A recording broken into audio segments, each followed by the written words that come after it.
এই পৃথিবীতে সন্তানের জন্য সবচেয়ে ভালোবাসা আর নিরাপদ জায়গা হওয়া উচিত তার বাবা মা, কিন্তু এমন নৃশংস এক বাবা আছে যে দিনের পর দিন এমন কাজ করেছেন। মেয়েটি সাহস করে মামলা করেছিল, কিছুদিনের জন্য সে জেলেও ছিল, কিন্তু জেল থেকে বেরিয়ে সে বর্বর আবার মেয়েটিকে হুমকি দিতে থাকে।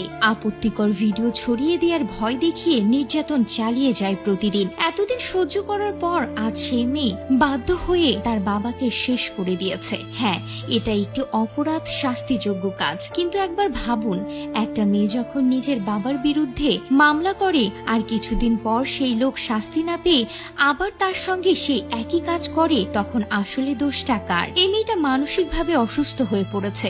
এর জন্য দায়ী কে? এক, সেই বিকৃত মানসিকতার বাবা।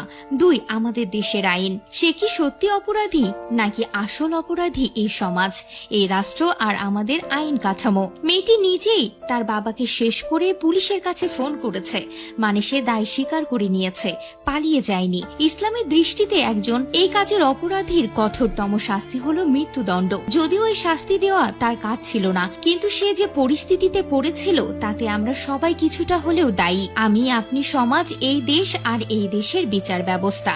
ঘটনার ভিডিও ইতিমধ্যে সামাজিক যোগাযোগ মাধ্যমে ছড়িয়ে পড়েছে, যা দেশ জুড়ে ব্যাপক আলোড়ন সৃষ্টি করেছে।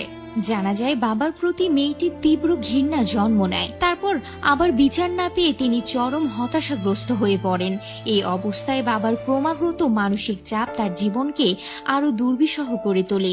এসব থেকে তার মৌলিক বৈশিষ্ট্যের চরম বহিঃপ্রকাশ ঘটেছে বাবাকে শেষ করার মধ্য দিয়ে।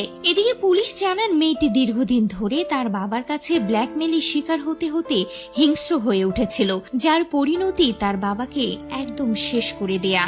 এই তরুণী কতটা নির্যাতনের শিকার হলে হাসতে হাসতে বলতে পারে, জোশ লাগছে, বহু বছর পর মনে হচ্ছে শান্তি মিলেছে আমার। তো ভিউয়ার্স, আমরা বাবার কাছে সুরক্ষিত না হলে কার কাছে সুরক্ষিত থাকবো? এই প্রশ্নটা যেন এখন সবার মনে ঘুরপাক খাচ্ছে।